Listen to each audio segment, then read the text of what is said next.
12 तारखेला रात्री 11:30 वाजता फिर्यादी श्रेयस मिश्रा हा त्याच्या घरी असताना तिथे आरोपी आशिष राज यांनी फिर्यादीला त्याच्या घराच्या खाली बोलावले आणि त्यानंतर त्यांनी त्याला त्यांच्या इनोव्हा गाडीमध्ये बसवले आणि गाडीमध्ये बसवल्यानंतर त्यांनी त्याला संपूर्ण सिटीमध्ये वेगवेगळ्या ठिकाणी फिरवलं आणि फिरवताना त्यांनी वेळोवेळी त्याला मारहाण केली, वेगवेगळ्या प्रकारची धमकी दिली आणि हा प्रकार कंटिन्युअसली सकाळी 9 वाजेपर्यंत चालू होता.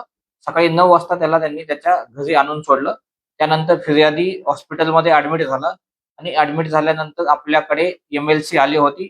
एम-एल-सी आल्यानंतर आपण ह्याच्यामध्ये गुन्हा दाखल केलेला आहे. ह्याच्यामध्ये आपण डेकॉइटी, किडनॅपिंग फॉर रॅन्सम आणि मारहाण या बी-एन-एसच्या कलमा अंतर्गत गुन्हा दाखल केलेला आहे. ह्याच्यामध्ये आपण 2 आरोपींना अटक केलेली आहे आणि ह्याच्यामध्ये अद्याप 3 आरोपींना ह्याच्यामध्ये अटक करणं बाकी आहे. तर फिर्यादीला सिगारेटचे चटके पण देण्यात आले आणि त्याच्यासाठी सोन्याची चेन पण सोडण्यात आली असते. येस, ह्याच्यामध्ये फिर्यादीला सिगारेटचे चटके दिलेले आहेत. प्लस ह्याच्यामध्ये त्याचा मोबाईल आणि सोन्याची चेन त्यांनी काढून घेतलेली आहे आणि ह्याच्यामध्ये जसं मी म्हणलं की आणखी 3 आरोपी अटक करणं बाकी आहे. तर ह्या सगळ्या गोष्टी समोर येतील आणि प्राथमिक तपासाअंती आम्हाला असं निदर्शनास आलं आहे की ह्याच्यामध्ये फिर्यादी आणि आरोपी यांचं एका मुलीवरती प्रेम होतं आणि ह्या प्रकरणातून हे प्रकार घडलेला असावा असं प्राथमिकदृष्ट्या समोर येत आहे.